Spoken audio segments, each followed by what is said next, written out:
গত ২১শে জুলাই রাজধানীর Uttara Diabari milestone school and কলেজে ভয়াবহ এক বিমান দুর্ঘটনা ঘটে।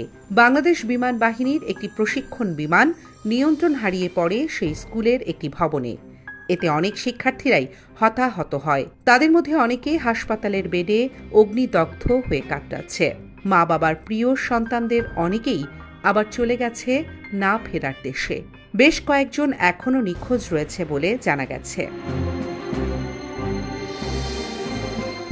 বিমান দুর্ঘটনার পরপরই বাংলাদেশ সেনাবাহিনী, বিমান বাহিনী, ফায়ার সার্ভিস, নৌবাহিনী, পুলিশ, বিজিবি সহ বিভিন্ন সংস্থার উদ্ধার তৎপরতা ছিল চোখে পড়ার মতো।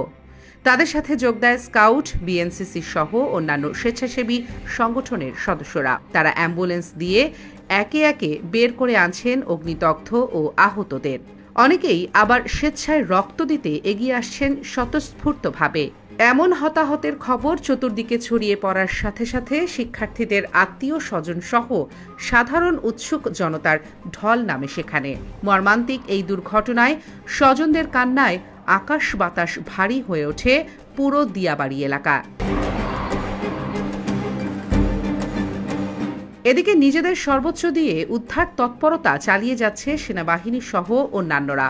উৎসুক জনতার ভিড় আর অহেতুক ভিডিও ধারণের কারণে সেদিন স্বাভাবিকভাবেই কাজ করতে অনেকটা হিমশিম খেতে হয় উদ্ধারকর্মীদের।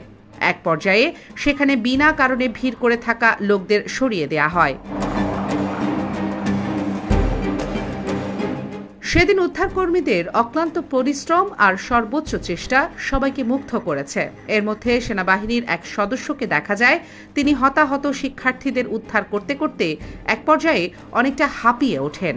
সে সময়কার সেনাবাহিনী সহ অন্যান্য সংস্থার সদস্যদের উদ্ধার কাজের বেশ কিছু ভিডিও এবং ছবি ধারণ হয় ঢাকা মেইলের ক্যামেরায়। অনেক সেনা সদস্য জীবিত শিক্ষার্থীদের উদ্ধারের জন্য প্রাণপণ লড়ে যাচ্ছেন। তাদের সবার অক্লান্ত চেষ্টায় অনেক মা তার কলিজার টুকরো সন্তানকে অক্ষত অবস্থায় ফিরে পেয়েছেন। অনেক ভাই ফিরে পেয়েছেন তার আদরের বোনকে।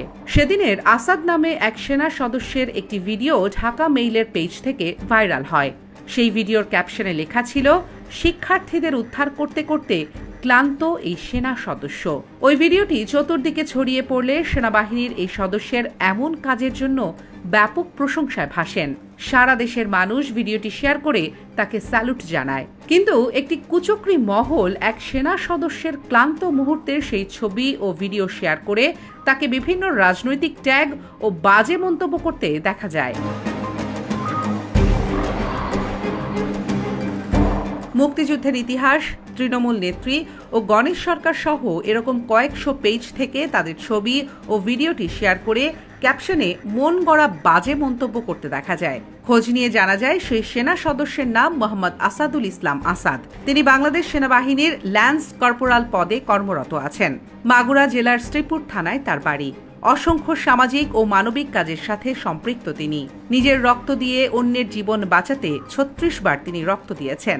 এছাড়াও অসংখ্য সামাজিক ও মানবিক কাজের সাথে সম্পৃক্ত থাকার বিষয়ে জানা যায়। তার মতো দেশপ্রেমিক একজন সেনা সদস্যকে নিয়ে এভাবে বাজে মন্তব্য করায় দেশের সচেতন নাগরিকদের মধ্যে অনেকেই আবার প্রতিবাদ জানিয়েছেন। মোহাম্মদ মিলন নামে এক লায়ন্স সদস্য ও তরুণ উদ্যোক্তা বলেন, বাংলাদেশ সেনাবাহিনী আমার দেশের গর্ব।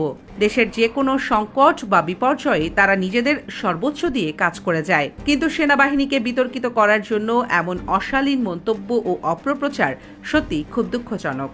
সুলতান মোহাম্মদ আরিফ নামে একজন গণমাধ্যম কর্মী তার ফেসবুক ওয়ালে লিখেছেন, সংবাদ সংগ্রহ করার সুবাদে দেখেছি মাইলস্টোন কলেজে উদ্ধারের কাজ করছেন সেনাবাহিনী। যথাসম্ভব জীবন বাজি রেখে জীবিত উদ্ধারের কাজে অগ্রগামী ছিল তারা। আবার বয়স একটু বেশি এমন নিহত নারীদের শেষ সম্মানটুকুও বাঁচাতে মরিয়া ছিল তারা। দেখলাম সেনা সদস্যরা নেমেই কয়েকজন তাদের গর্বিত পোশাক খুলে মৃত নারীর গায়ে দিয়ে দিচ্ছে। স্যালুট বাংলাদেশ সেনাবাহিনী।